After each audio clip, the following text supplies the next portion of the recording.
She wasn't built for luxury. That's what they said as he flashed his winnings beside another woman. But while he showed off new cars and cameras, she showed up in court, with the truth, the contracts, and the courage he underestimated. By the end, his millions had her name on them. Stay with us. Because what begins in heartbreak often rises in power. Every woman they tried to silence deserves to be heard and remembered. Where in the world are you watching from tonight? Drop your city in the comments. Have you ever taken back your story and turned pain into purpose? Tell us below. And before you go, like this video, subscribe to Black Stories Untold with Love, and ring that notification bell for more stories that honor strength, dignity, and grace. The clock on the kitchen wall ticked louder than usual, its steady rhythm cutting through the silence that wrapped around the small apartment. The air smelled of burnt toast and old coffee. Connor sat at the table, his hands trembling as he stared at the lottery ticket resting between his fingers, one slip of paper, crumpled and smudged, holding numbers that had turned his world inside out. His breath came shallow, almost frightened, as if he knew that something precious was about to vanish before it even began. Across from him, Amara stood barefoot, her robe wrapped tightly around her as the morning light spilled across her skin, rich and golden like honey poured slow. Her eyes, deep and steady, searched his face for meaning. For years they had shared this kitchen table, eating on chipped plates, talking about dreams they never stopped believing in. The quiet ones, a small home of their own, a weekend away where they didn't have to count every bill. She whispered his name once, her voice soft but sure, like she was reminding him that the world still existed beyond that paper. Connor looked up at her, eyes wide, and for a moment they were back to being the same two people who used to laugh at the sound of the rain against the roof. But that moment was gone before it could stay. The radio crackled in the corner, a voice confirming the numbers again, reading them slowly, like a prayer. Connor's hands shook harder. The mug beside him toppled, dark coffee spreading across the table, staining the lottery ticket but not enough to hide the truth. They had won. Amara pressed a hand to her chest. Relief first, joy next, then something else. A strange stillness in the way Connor stared past her, toward a future she could not see. The kitchen that had always felt too small suddenly felt like it couldn't hold them both. Neighbors came by within hours. Someone from the store called. Reporters wanted a quote. Connor laughed nervously, shaking hands, repeating the words he thought a man was supposed to say. Blessed, lucky, ready for the next chapter. Amara stood beside him, smiling when people looked her way, but inside she felt the ground shifting. That night, when the house finally quieted, she found him sitting in the dark. The glow from the TV flickered across his face, hardening his features. His phone buzzed every few minutes, messages from numbers she didn't recognize. Old friends, new voices, promises already whispering through the static. She reached for his hand, but he didn't take it. His eyes were on the reflection of himself in the blackened window. He looked older already, like the money had found a way to carve something out of him. Outside, the streetlight flickered. The same one that had guided them home after long shifts, after late bus rides, after nights of quiet laughter. Now it cast a dim glow over a home that suddenly felt unfamiliar. Amara turned away from the window and watched her husband instead. Something told her this win was not a blessing, but a test. One they might not pass together. Connor finally spoke, his voice distant, almost hollow. He said the world was about to open for them, but Amara knew better. The world had already begun to close. The city skyline stretched before them, glass and steel catching the morning sun like blades of light. Connor stood by the window, the reflection of his new life staring back at him in a tailored suit that still smelled of the store, Behind him, unopened boxes lined the walls, filled with things he used to own but no longer recognized. The apartment was high enough that the noise of the street felt far away, muted, like the sound of the past fading into distance. Amara arrived quietly, carrying a small bag of clothes he had left behind. Her face was calm, but her eyes carried the weight of sleepless nights. She paused at the doorway, taking in the coldness of the room, the marble floors, the gleaming countertops, the emptiness disguised as luxury. Once, she had dreamed of a space where they could breathe, where they could stretch and not feel the walls closing in. Now, standing here, she realized it was never the walls that trapped them. It was the silence. Connor greeted her with a smile that did not reach his eyes. He spoke of opportunity, of a future that required clarity. Space, he said, time to grow. He moved through the room like a man rehearsing a role he hadn't learned well enough. Amara listened, not because she agreed, but because she had already decided she would not give him the satisfaction of seeing her break. The air between them was heavy with words left unsaid. She wanted to ask him when it changed, when the laughter turned into calculation, when the man who once held her through storms began measuring his worth in square footage and champagne bottles. But she said nothing. The silence said enough. That night, she went home to their small apartment alone.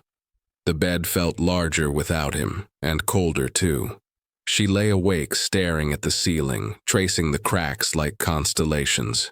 Each one reminded her of something broken, yet still holding together.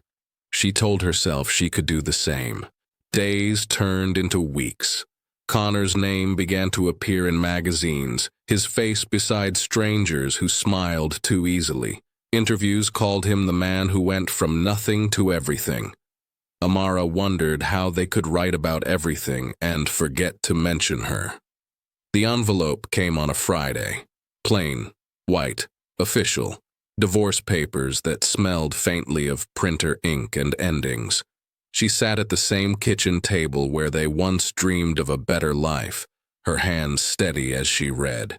Each line cut deeper, but she did not cry. She signed her name slowly, her handwriting careful, her breath even. Freedom, she whispered to herself, is not always sweet.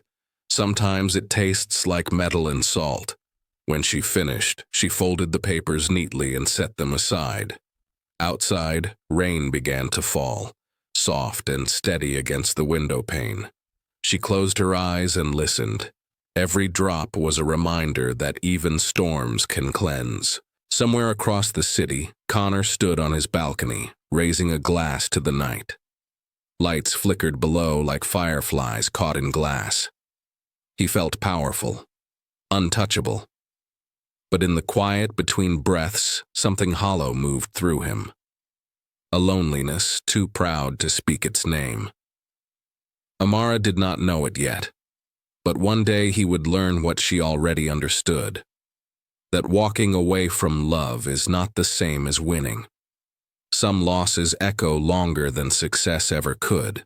The world began to treat Connor like a miracle. Cameras flashed wherever he went, their lights slicing through the night like small explosions of admiration. He smiled on cue, his hand resting on the arm of his new fiancée, a woman with perfect hair and a practiced laugh.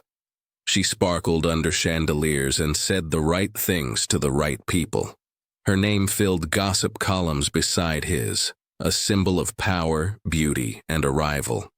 Together they looked like a dream painted in gold. But dreams, he was learning, could feel colder than stone. The penthouse was everything he thought he wanted. Polished floors, tall glass windows that looked out over the city like a promise kept. Every morning sunlight poured in and glimmered against the marble countertops. He would stand there with coffee in his hand, staring at the skyline, pretending the view meant peace. But the silence that followed him was heavier than before. It pressed against the glass, crept into the corners, lingered in every reflection. At night, His fiancée would laugh at something meaningless on television, the sound high and hollow. Connor would laugh too, but the echo of his own voice unsettled him. He would find reasons to step onto the balcony alone, where the wind carried the distant hum of traffic below. From there, the city seemed endless, yet he felt small, like one light flickering in a sea of others that did not care if he burned out. He tried to fill the emptiness with noise, parties that bled into mornings, champagne that dulled thought, applause that made him feel alive for seconds at a time. But when the last guest left and the music stopped, the silence returned, more patient than before. Sometimes he caught himself searching for something that was no longer there. A sound, a scent, a softness. He would close his eyes and hear Amara's laughter floating through the memory of their old apartment, the kind of laughter that made the walls warmer, the kind that turned struggle into strength. He would see her hands folding laundry, the way she used to hum while the world fell apart outside their door. The memory came to him like a ghost, gentle but unrelenting. One night, unable to sleep, he walked through the dark apartment. His bare feet met the cold floor. The walls around him gleamed with art he did not understand. In the mirror above the fireplace, he caught his own reflection. The suit, the gold watch, the tired eyes. He studied himself like a stranger caught in the wrong life. The man who had once dreamed of freedom was now trapped by his own success. The applause that once thrilled him had become chains, soft and invisible but strong enough to hold him still. He poured another drink and let the glass rest in his hand. Outside, lightning flashed over the skyline, the light cutting through the room for an instant before leaving it in darkness again. In that brief flicker, he saw the truth. He had traded a woman who loved him for a world that only pretended to.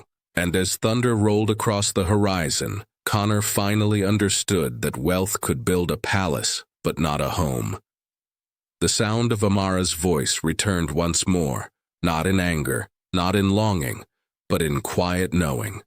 The kind of knowing that follows a man until he decides to listen. The old neighborhood still breathed in color, even through the cracks. Children played in the narrow streets where the pavement split beneath their feet. Laundry swayed from balconies like flags of survival. The air smelled of cooking oil, sun, and resilience. Amara walked through it all with her head high, the same way she used to when she was still learning how to dream beside him. Only now, the dreams were hers alone. The community center was small, but alive. The walls were painted a warm yellow, chipped in places, but glowing under the afternoon light. Women filled the room each evening, mothers with tired faces and bright eyes, notebooks open, pencils ready. Amara stood at the front with quiet authority, teaching them about credit, savings, and independence. Every word she spoke carried a piece of her own story, reshaped into something that could help someone else stand taller. When the last woman left each night, Amara stayed behind. She walked the empty hall, her hand brushing over the framed photographs on the wall. Smiling faces, small victories, lives changing, one decision at a time. On her office desk sat a single frame holding a check she never cashed. It was the last thing Connor ever sent her. The ink had faded slightly, but the numbers were still clear. She had looked at it once and realized she could not use it. It was not money. It was closure disguised as guilt. So she framed it, not out of spite, but as a quiet declaration that she had survived without it, that peace had never been something he could buy for her. At night, the center went dark except for the small lamp in her office. The hum of the city softened to a distant murmur. That was when she would take out her journal. The pages smelled faintly of ink and time. She wrote to him, always beginning the same way. "Connor, I hope you are well." The words that followed were not sharp. They did not bleed anger. They were soft confessions of what she had learned in the silence he left behind. She wrote about forgiveness, about the freedom that came when she stopped waiting for an apology. She told him about the women she met, the children she helped, the joy she found in building something out of what had once been broken. Sometimes she wrote about love, not the kind they had lost, but the kind that stayed. The love that grows in self-respect, in purpose, in choosing to keep going. She would write until her hand ached, then close the journal and tuck it into the drawer where dozens of letters already rested. None of them would ever be sent. They were not meant for him anymore. They were meant for her. Outside, the streetlight flickered, the same one that used to guide her home when she had nowhere else to go. She looked out at the city that had once been her prison and now felt like her kingdom. She thought of Connor sometimes, not with bitterness, but with a kind of peace she never expected to find. He had given her loss, but through that loss, she had found herself. In the stillness of that night, Amara closed her eyes and smiled. Some stories do not need revenge. Some only need release. The fall came quietly, like dust settling after a storm. No headlines, no spectacle, just silence where applause used to live. Connor sat in a room that smelled of old paint and regret, the hum of the city leaking through cracked windows. The walls around him were bare, stripped of art, stripped of pride. The echo of his own breathing filled the space that success once drowned. It started with one deal that went wrong, then another. A partner who smiled too wide and spoke too fast. Contracts he had signed without reading, convinced the world would always bend for him. The empire he built on luck and arrogance began to crumble from the inside, slow at first, then all at once. The calls from reporters changed tone. The flattery turned to suspicion. The magazines that once praised him now spoke his name with irony. His fiancée, always poised for the next photograph, packed her bags without a word. The scent of her perfume lingered for days, fading like the illusion of love it had always been. The penthouse was sold next, then the cars, then the things that had made him feel untouchable. He watched them disappear piece by piece, like memories being erased. The night he moved into the small apartment, rain followed him, soaking through his suit until it clung to his skin. It was almost poetic, he thought, the city washing him clean of everything he once was. The new apartment had no view, no marble, no sound except the ticking of a cheap clock. He tried to busy himself, but the quiet was too loud. He missed the noise he once hated. The laughter at parties, even the shallow kind. The hum of elevators and glass towers. The hollow applause of strangers pretending to admire him. Now there was only the creak of the floorboards and the drip of a leaky faucet keeping him company. He cooked his own meals now. Simple things. Pasta, rice, eggs that never came out right. The man who once ordered champagne for breakfast now ate over the sink, watching his reflection in the dark window. His eyes looked older, his shoulders heavier, his smile gone. Sometimes he turned on the television just to hear voices, but they all blurred together. The silence after he turned it off was worse. Loneliness, he realized, was not about being alone. It was about having no one who cared to know where you were. Late at night, he would catch himself whispering her name. Not the name of the woman who left, but the one who once stayed when she had every reason not to. Amara. The memory came back like a heartbeat. Her voice, her warmth, the way she had believed in him before the world ever did. He thought about calling her, but shame was a heavy chain. What would he say? That the money was gone, the pride gone, the masks all broken. That he finally understood what she meant when she said love could not live where greed had moved in. So he stayed silent. The same silence he once gave her. Only now it was his punishment, his teacher, his mirror. In that silence, Connor finally tasted the truth. Loneliness was not the absence of people, It was the consequence of forgetting who loved you when you had nothing. And now, stripped of everything, he was finally back where he began. Only this time there was no one waiting at the table. The envelope was heavy, the kind of paper that whispered importance before it was even opened. Gold letters shimmered against cream, his name written in careful strokes.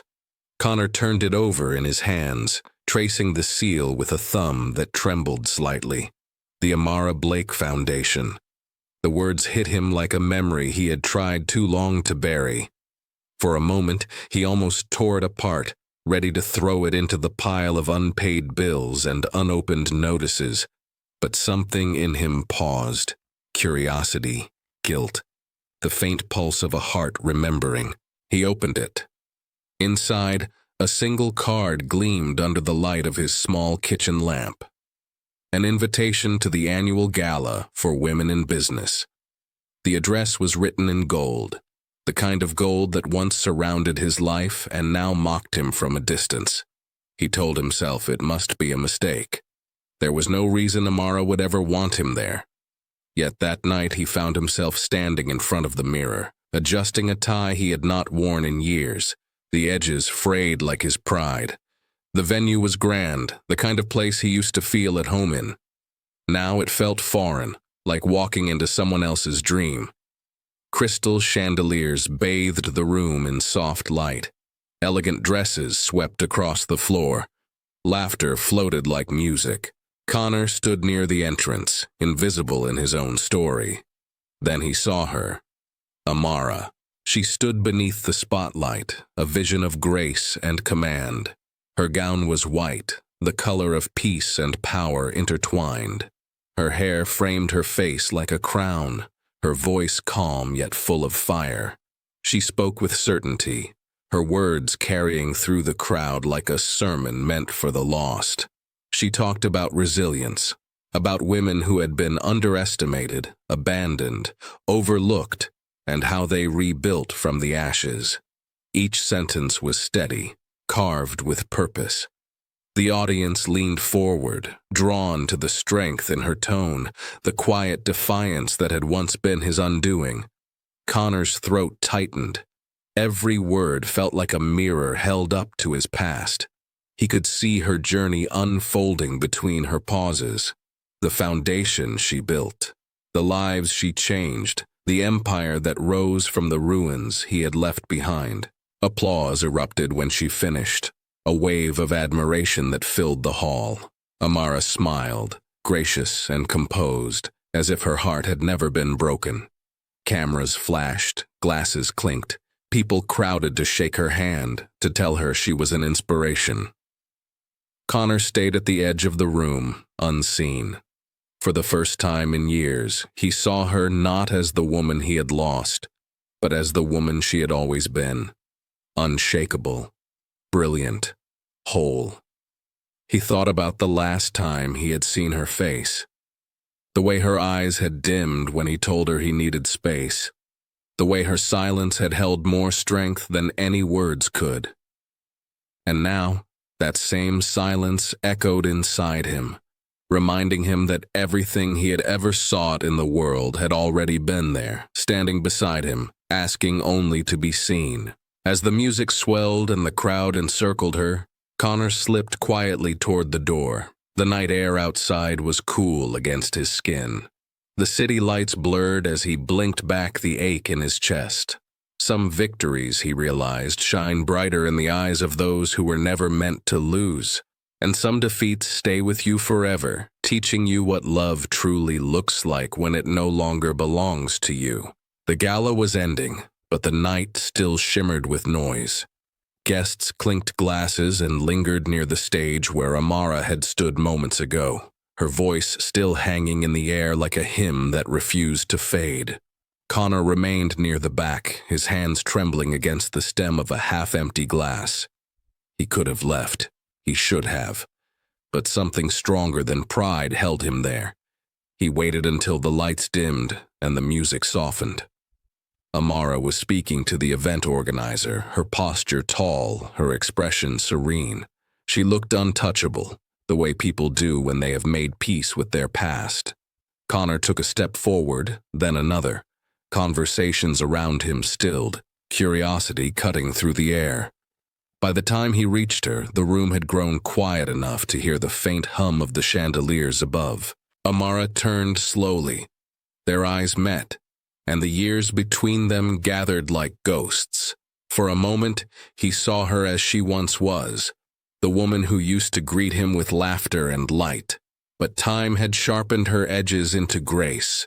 Her calm was not emptiness. It was power contained. Connor's mouth moved before his mind caught up. He tried to speak of regret, of mistakes, of the man he used to be and the one he hoped to become. But the words fell apart halfway through, landing between them like shattered glass. His apology felt too small for the weight it carried. Amara listened, her face unreadable. Every pair of eyes in the room watched in silence, the tension stretching thin. When she finally spoke, her voice was soft but steady, the kind of voice that could quiet storms. "You left me for money." Her words were not angry. They were truth, simple and unflinching. She stepped closer, the light catching the silver in her earrings, her poise unbreakable. "I built something that money cannot buy." The words fell into the air like a verdict, not cruel, not vindictive, just final. Cameras flashed as if drawn by instinct, capturing the stillness of the moment. A woman standing in triumph, a man standing in the shadow of what he once threw away. Connor lowered his gaze, his chest tightening with something deeper than shame. It was recognition, the kind that comes too late. The crowd began to murmur again, whispers spreading like ripples in water. Amara turned away, her smile returning as she greeted another guest, her composure untouched. He stood frozen, watching her move through the room, radiant in purpose. Every flash of light followed her now. She was no longer the woman in his story. She was the author of her own. Outside, the night waited. Connor stepped into the chill air, the sound of applause fading behind him. He could already imagine the headlines that would greet him in the morning, his name stitched to hers one last time. But for once, he did not care about the world's gaze. The only truth that mattered was the one he had just witnessed. He had left her searching for gold. She had become it. The letter came folded in perfect thirds, sealed with a gold crest he recognized immediately. For a long moment, Connor only stared at it, tracing the edges like a man afraid to touch fire. He already knew what it meant. The Amara Blake Foundation. The name alone carried a weight that pressed against his chest. He sat at the small table in his dim apartment, the light flickering above him. The same table where he once ate from takeout boxes and pretended he was content. He broke the seal, his hands trembling. The words on the page were sharp and clean, written in the language of consequence. A legal notice. The Foundation's lawyers had uncovered transactions from years ago. His name linked to accounts that should have been joint. Funds shifted before the divorce was final. He had called it strategy then. The court now called it theft. He read the letter twice, then a third time. Every line stripped another layer from the man he used to be. It was all there in ink. Every selfish choice, every careless signature. He thought about Amara sitting somewhere in her office, reading the same documents. He wondered if she felt anger, satisfaction, or nothing at all. By morning, the story was everywhere. Reporters who once celebrated his success now called it scandal. The man who left his wife for fortune had stolen from her first. The irony stung. The phone rang until it didn't. Former friends vanished into the same silence he had once given her. He waited for the call that would never come. Amara did not speak to the press. She did not gloat. She did not even mention his name. When asked, her statement was simple. Justice is not about revenge. It is about restoration. The world listened. The court ruled in her favor within weeks. The assets he had hidden would return to the Foundation. Properties would be sold, accounts emptied. The judgment was final. For the first time, Connor had nothing left to lose. He imagined her reaction when the verdict came. Not celebration, but quiet resolve. The kind she had always carried even when life tried to break her. The kind that made people trust her, follow her, believe her. She had turned his betrayal into something greater, transforming his greed into growth for others. Schools, shelters, programs built from what he had stolen. Outside the courthouse, cameras swarmed her. Flashes of light danced against her calm expression. She thanked the court for its fairness and walked away with grace that no headline could exaggerate. They called her a symbol of strength, a woman who rose without hate. From his small window, Connor watched the news replay the scene, her white suit glowing beneath the sun, the crowd clapping as she stepped into her car. He turned off the television and sat in the silence that followed. In that quiet, he understood something he had never been brave enough to face. She had not taken everything from him. She had taken back what had always been hers. The rest he had lost on his own. Somewhere in the city, the woman he once left stood taller than ever, holding not just victory, but dignity. And as the world praised her name, Connor finally bowed his head, not in shame, but in recognition of the truth he had spent years avoiding. He had built his life on what he could take. She had built hers on what she could give, and that was why she had won. The morning air was cold when Connor arrived at the foundation for the first time. The building stood where an abandoned warehouse once loomed, its new glass doors gleaming in the sunlight. Inside, laughter and movement filled the halls. He stood at the entrance for a long time, feeling like an intruder in a place that had grown from his mistakes. The receptionist smiled and handed him a volunteer badge. The word volunteer, written in bold letters, cut deeper than any title he had ever held. He was led to a small classroom filled with worn desks and fresh faces. Young men sat slouched in their seats, guarded but curious. They were the kind of boys he used to cross the street to avoid. Now they were his students. He began to speak, his voice unsure at first, telling them about money, credit, business, risk. But he did not sound like the man who once bragged about power. He sounded like someone learning alongside them, tracing his own fall with each lesson. At lunch, he sat outside on the concrete steps, watching the kids play basketball in the courtyard. Their laughter was real, unpolished, alive. He remembered being their age and believing success meant distance from everything that reminded him of struggle. He had spent years running from that version of himself, only to end up back where it began. The city skyline rose in the distance, beautiful and indifferent. Amara passed him sometimes in the hallways. She greeted him politely, her tone even, her eyes steady. The staff admired her, spoke her name with reverence. To them, she was a force of calm and purpose. To him, she was something sacred he had once carelessly thrown away. He noticed her one afternoon watching through the glass window as he worked with a student struggling to balance a mock budget. The boy's frustration reminded Connor of his own past arrogance. He leaned closer, explaining patiently how every number told a story. The boy smiled when it finally made sense. Connor smiled too, realizing it was the first time in years that he had done something that mattered. Amara lingered a moment longer, her hand resting lightly against the frame. There was something different in the way he moved now. No grand gestures, no pride, only quiet attention. For the first time since the night of their last conversation, she saw humility in him. Not the kind that begged for forgiveness, but the kind that came from truth. Days turned into weeks. Connor became part of the rhythm of the foundation. He swept floors after events, carried boxes, stayed late without being asked.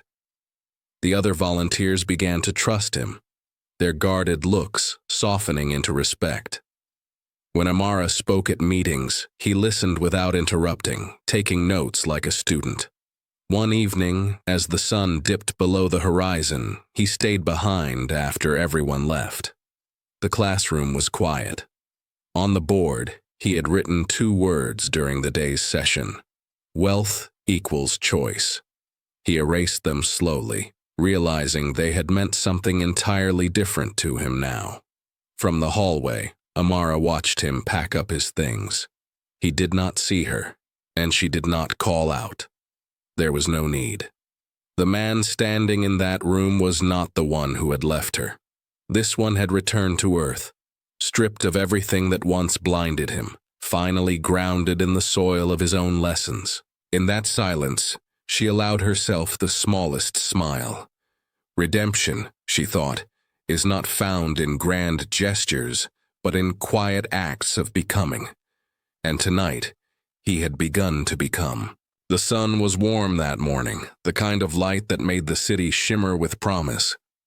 A crowd gathered outside the foundation, the air thick with excitement, and the soft hum of cameras being tested before the ceremony began.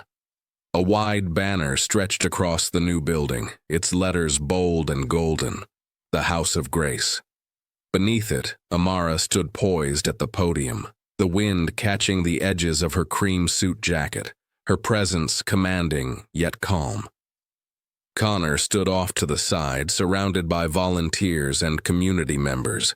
He wore no suit this time, just a simple shirt, his sleeves rolled, the years having softened his edges into something humble.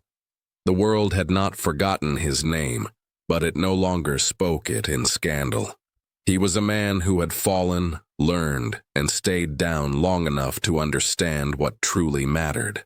The building behind Amara glowed with life. Bright walls, clean lines, inside classrooms filled with light, offices where hope had a desk, a mural stretched across the lobby, painted by the children from the center. It showed hands of all colors lifting one another up, each brushstroke carrying the story of resilience. Connor had helped hang that mural, the paint still under his fingernails days later. The crowd hushed as Amara stepped to the microphone. Her voice carried through the open air, clear and grounded. She spoke of the women who had walked through the center's doors when the world had given up on them, of the students who had learned, the mothers who had healed, the families who had started anew. She thanked the community, her team, her foundation, and then she paused. He left with money. I left with faith. The words came slowly, heavy with truth. She let the silence stretch before finishing, and faith built more. The crowd rose, applause swelling into something thunderous. Camera flashes burst like stars. Amara's eyes shimmered, not with pride, but with peace. She looked out over the people before her, faces filled with admiration, gratitude, and awe. Among them, her gaze found him. Connor stood still, his hands trembling slightly before they came together in applause. He clapped until his palms stung, his chest rising with something between sorrow and joy. He smiled, not out of nostalgia, but understanding. The man who had once measured his worth in dollars now understood the currency of grace. When the ribbon was cut, laughter filled the courtyard. Children ran ahead into the new wing, their footsteps echoing through the halls like a song of beginnings. Volunteers hugged one another, and the sound of celebration filled the air. Amara stayed near the entrance, shaking hands, thanking donors, her laughter soft and genuine. Connor waited until the crowd began to thin. Then, from a distance, he looked one last time at the building that now bore the legacy of her strength. The House of Grace stood as proof that the past could be rewritten, not by revenge, but by renewal.